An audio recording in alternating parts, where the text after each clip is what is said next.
In July 1975, two spacecraft launched into orbit from opposite sides of the planet, destined to meet in the vacuum of space.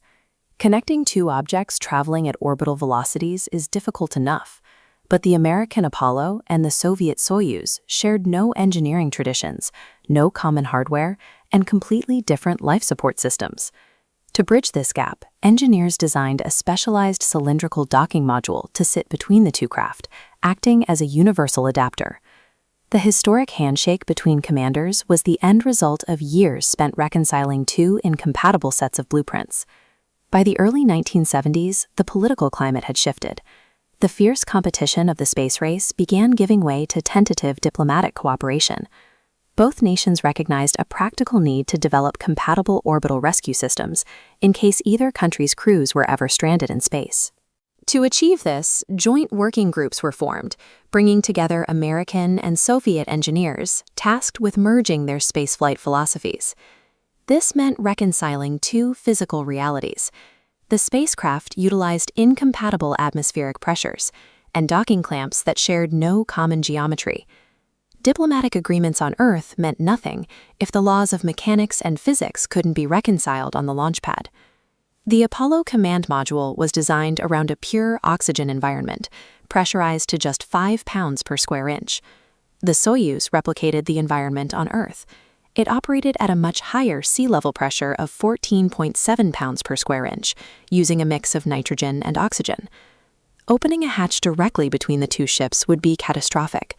The sudden pressure drop would cause the cosmonauts to suffer decompression sickness, while the pure oxygen environment presented a fire hazard for the Soyuz. The joint solution was a cylindrical docking module that launched with Apollo to act as an intermediate airlock. It allowed crews to step the pressure down to 10 pounds per square inch, adjusting the oxygen and nitrogen mix without risking their lives.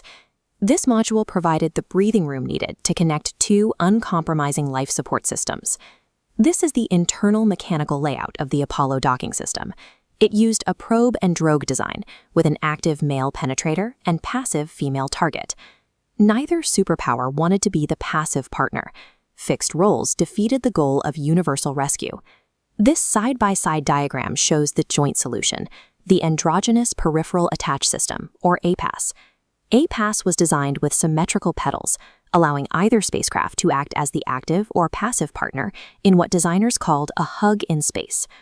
Operating this new jointly designed hardware required intense bilingual training for the American and Soviet crews. APAS was the physical embodiment of diplomatic compromise, engineered in metal. The mission began on July 15, 1975, with the launch of Soyuz 19 from Baikonur Cosmodrome. 7 hours later, the American crew launched aboard a Saturn IB from Kennedy Space Center. Once in orbit, the Apollo spacecraft executed maneuvers to align its trajectory with the Soyuz. On July 17th, the APAS technology faced its ultimate test as the two vessels carefully approached each other and locked. 3 hours later, the hatches opened, and Commanders Tom Stafford and Alexei Leonov shook hands over the city of Metz, France. The complex interoperability equation had successfully bridged the vacuum of space. The crews spent 47 hours conducting joint operations, sharing meals, and operating the connected modules. The mission concluded with a safe separation. The Soyuz landed in Kazakhstan, while the Apollo splashed down in the Pacific Ocean. The engineering developed for this flight carried over to the 1990s, when an evolved version of APAS technology connected the space shuttle to the Mir space station.